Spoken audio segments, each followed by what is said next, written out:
I guess I'm really a bit of a city person. I've lived briefly in Paris and New York and London. And so this for me is a great change, and I never really appreciated how good the countryside could be to live and to come back to.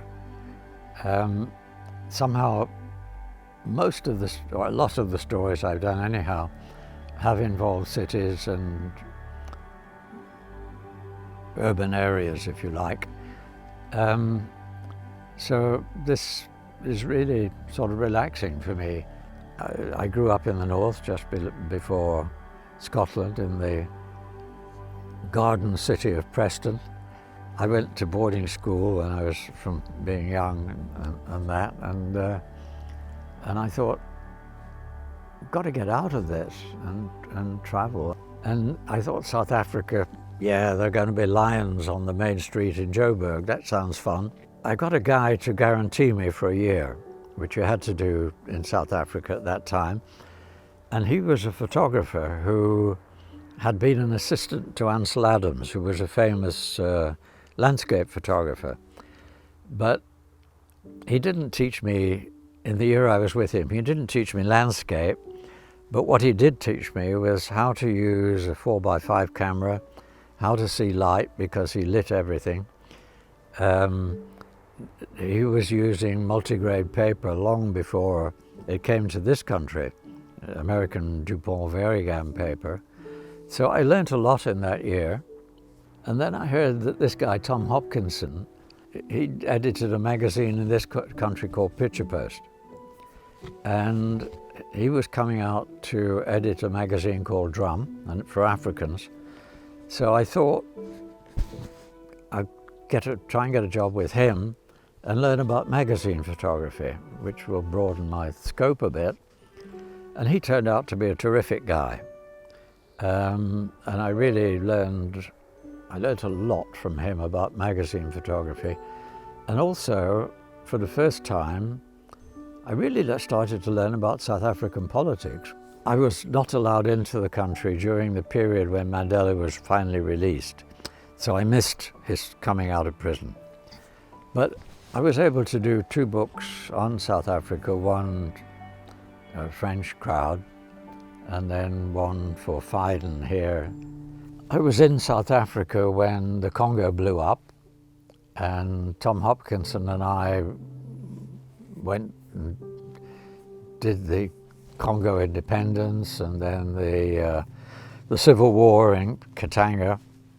Hopkinson, when he had edited Picture Post, had worked with photographers like Cartier-Bresson, Ernst Haas, Eugene Smith, and so on. And he knew Magnum intimately. And so he put me in touch with Magnum. And then Magnum invited me to join. But it wasn't quite that easy because before I got invited to join, but I had to be okayed by Henri. And so they arranged for me to meet him in the bistro down under the office in those days. And I went along with my prints, and I was in Paris, and in those days the French didn't drink tea at all. So I went into this bistro, I ordered coffee, Henri ordered tea. I showed him my prints, he shuffled through them and left. And I went upstairs to the office and they said, "What have you done to him? He hates you." So they told me what the problem was. He didn't want to look at prints, he wanted to look at contact sheets. He wanted to see how you thought, how you went. So they fixed up another appointment. I went back and sat down with Henri. I ordered tea, I showed him my contact prints, and I was in. He was a great mentor. I spent a lot of time walking around Paris with him, and I learned an awful lot.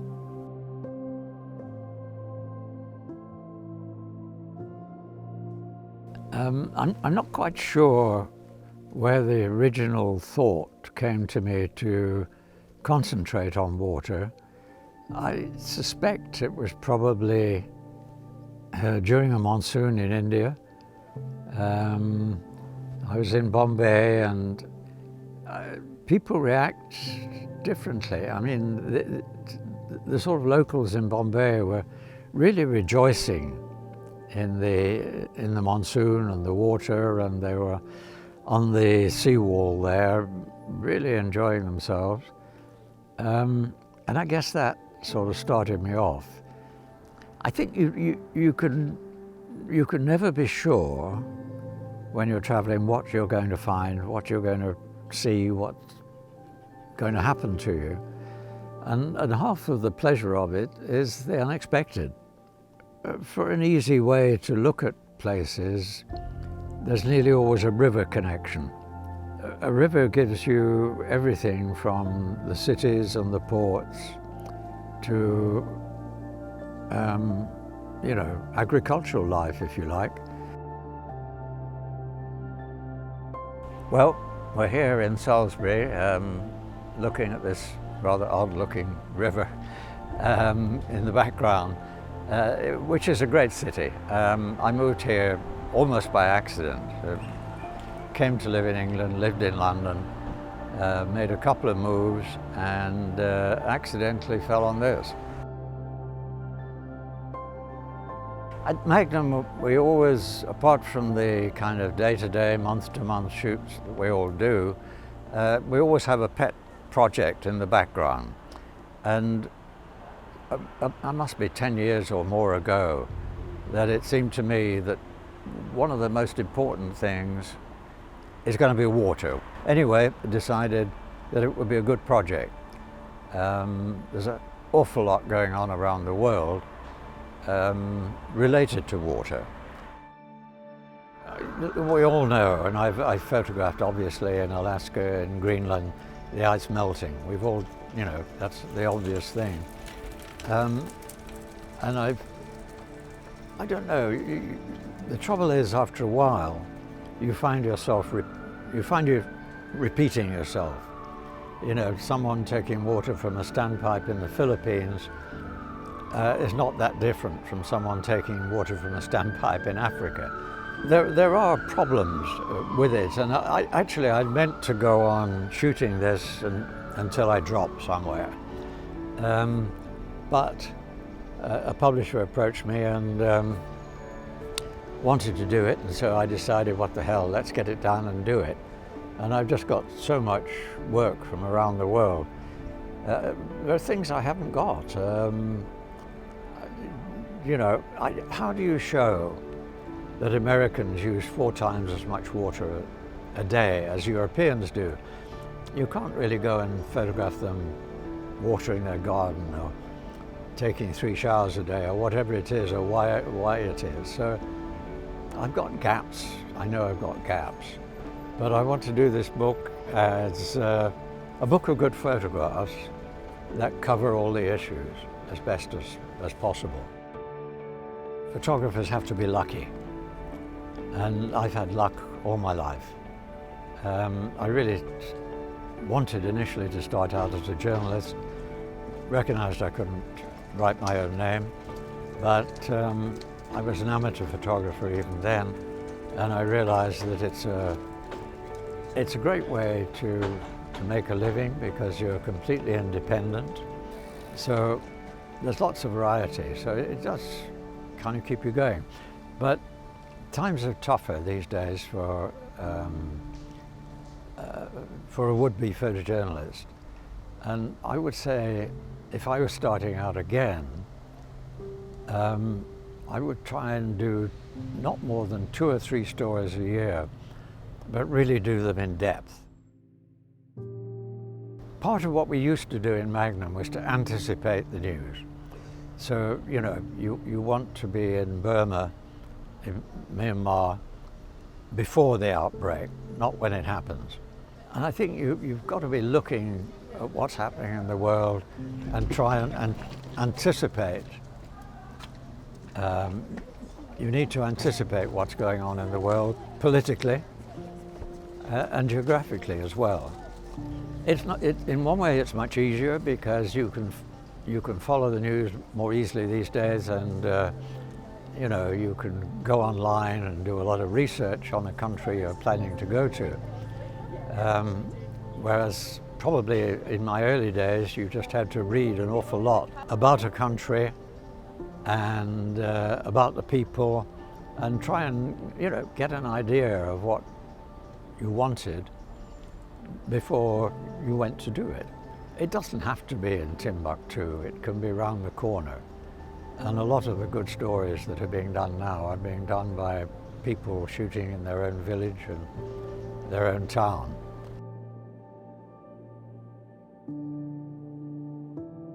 I started using Leicas quite early in my life, and it was at that time the popular camera for photojournalists.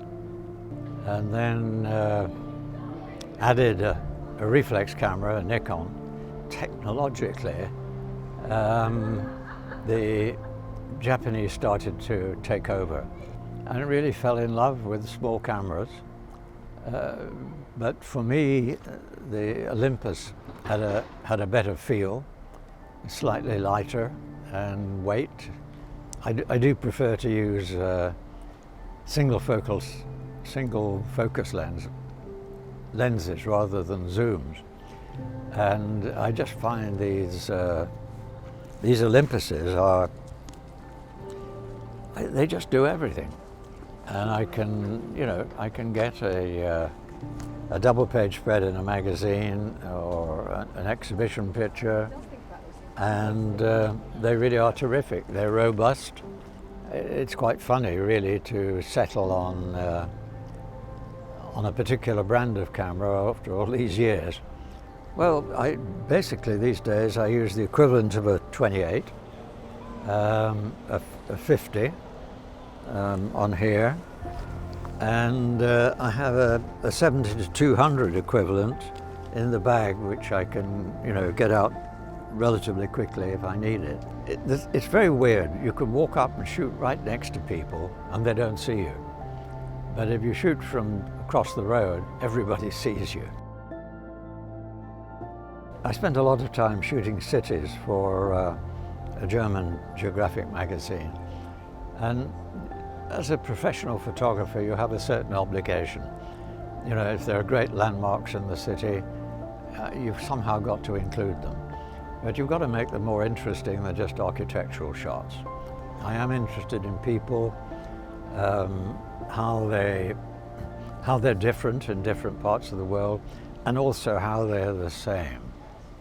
It is amazing how similar people are in different places.